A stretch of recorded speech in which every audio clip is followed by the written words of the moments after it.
आज विरोध केला जातोय. एकीकडे राज्यात पाहिलं तर मराठा ओबीसी हा वाद सुरू आहे. सगळं काही काय आज गणरायाकडे प्रार्थना कराल? गणेश उत्सव हा आपल्या सगळ्यांच्या दृष्टीनं धार्मिक आणि सामाजिक महोत्सव आहे. लोकमान्य टिळकांची संकल्पनाच होती की सर्वांनी एकत्र यावं स्वातंत्र्य लढ्याकरता, म्हणून ही सुरू झालेली संकल्पना आहे. एक संघटन त्यामधून होत असतं, हे विसरून चालणार नाही. सामाजिक संघटन होत असतं आणि यामधून राष्ट्र बळकट होण्याकरता, महाराष्ट्र तथा देश बळकट होण्याकरता मदत व्हावा संघटनची, हा भाव त्यामध्ये आहे. आणि बंधुत्व हे सुद्धा त्यामध्ये आहे. सर्वांनी एकत्र येऊन साजरा करण्याचा हा आपला महोत्सव आहे. खूप भाविक रीतीनं श्रद्धेनं आम्ही हा गणेशोत्सव साजरा करतो. त्या पद्धतीनं आज सोमेश्वर मित्रमंडळ आमचं आहे. या मित्रमंडळाची 130 वर्षाची परंपरा आहे, परंतु आम्ही सकाळी 8 वाजता ही मिरवणूक सुरू करण्याची परंपरा गेल्या 23-24 वर्षापूर्वी सुरू केलेली आहे. 2002 साली सुरू केली आणि ती सातत्यानं चाललेली आहे. आणि यामध्ये गुलाल वापरला जात नाही, डीजे वापरला जात नाही.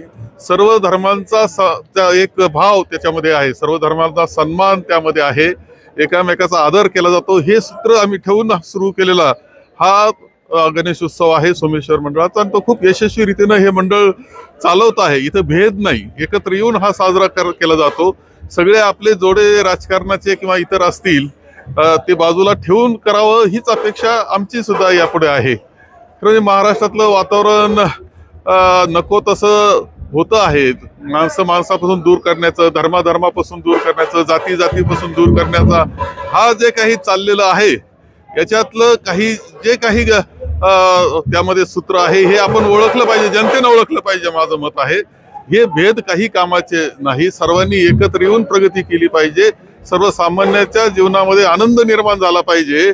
आणि म्हणूनच मी प्रार्थना श्री गणेश चरणी करील की आमचा महाराष्ट्र, आमचा देश आणि मानवता सुद्धा सुखी व्हावी, समाधानी व्हावी, एक समृद्ध आदर्श जीवन त्यांना मिळावं याकरता प्रार्थना मी करील.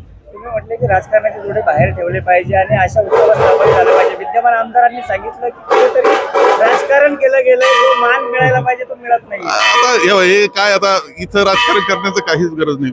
काही व्यासपीठं अशा असतात एकमेकाचा सन्मान ठेवून करायचं असतं आणि त्या पद्धतीने सोमेश्वर मंडळानं ती काळजी घेतलेली आहे.